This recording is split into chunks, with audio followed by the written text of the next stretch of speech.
ইযা আওয়াইতা ইলা ফিরাশিকা ফাকরা আয়াতাল কুরসি মিন আউয়ালিহা। আল্লাহ নবী সাল্লাল্লাহু আলাইহি সাল্লাম বলেন, যখন তোমরা ঘুমাতে যাবে, যখন তোমরা ঘুমানোর জন্য বিছনাতে যাবে, তখন তোমরা আয়াতুল কুরসি পাঠ করো। কেননা হাত্তা তাখতাতিমাল আয়া ফাইন্নাহা লা ইয়াজালা আলাইকা মিনাল্লাহি হাফিজ।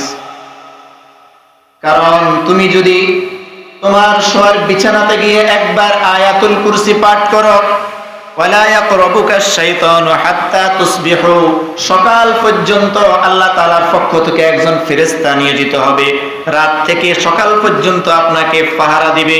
কোন ধরনের ভূত ফিতনি ষড়যন্ত্র যত রকমের আত্মরক্ষার দরকার আছে, একজন ফেরেশতা আল্লাহর পক্ষ থেকে আপনাকে সকাল পর্যন্ত পাহারা দিতে থাকবে। আপনি যদি একবার আয়াতুল কুরসি পাঠ করেন ঘুমানোর সময়, সকাল পর্যন্ত আল্লাহর পক্ষ থেকে একজন ফেরেশতা আপনাকে পাহারা দিতে থাকবে। আয়াতুল কুরসি আমরা কয়জনে পারি এখন? এটা তো অত বেশি বড় আয়াত না, কয়েকদিন চেষ্টা করলে আয়াতুল কুরসিটা মুখস্থ করা সম্ভব।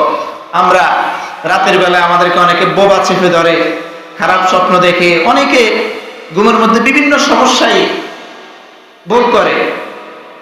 আল্লাহ নবীর ঘোষণায় কেউ যদি সূরা আয়াতুল কুরসিটা যদি ঘুমানোর আগে বিছানাতে বসে যদি এই আয়াতুল কুরসিটা একবার পড়ে, সারা রাত আল্লাহ তাআলা তাকে হেফাজতের জন্য একজন ফেরেশতা দিয়ে দিবেন, যাতে তার কোনো সমস্যা না হয় সারা রাতের মধ্যে।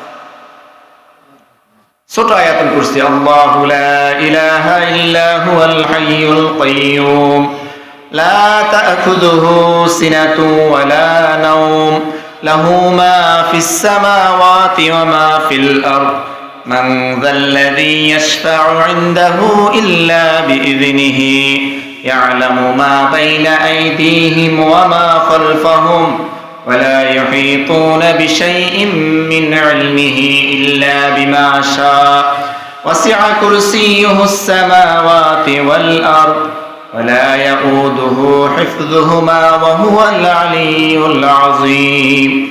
এই হলো আয়াতুল কুরসি। আল্লাহর নবী আরো বলেন, যে ব্যক্তি 5 ওয়াক্ত নামাজের পর একবার করে আয়াতুল কুরসি পাঠ করবে, আল্লাহ রাব্বুল আলামিন কেমন প্রতিদান দিবেন তাকে? আল্লাহর নবী বলেন, সে মৃত্যুবরণ করার সাথে সাথে আল্লাহ রাব্বুল আলামিন তাকে জান্নাত দান করবেন। সুবহানাল্লাহ।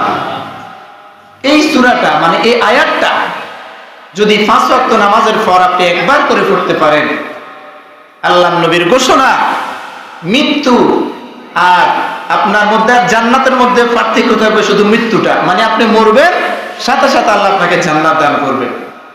এটা এমন একটি পাওয়ারফুল আয়াত, আয়াতুল কুরসি। এবং এই আয়াতুল কুরসি পড়ে আপনি বাচ্চা পোলাপানকে যদি ফু দেন, তাহলে তার যে মুখ দোষ লাগা বা বিভিন্ন বাচ্চাদের যে সমস্যাগুলো, এগুলো থেকে আল্লাহ তাআলা বাচ্চাকে হেফাজত করেন। এটা এমন একটা আয়াত, এই আয়াতটা আমাদেরকে মুখস্থ করা দরকার।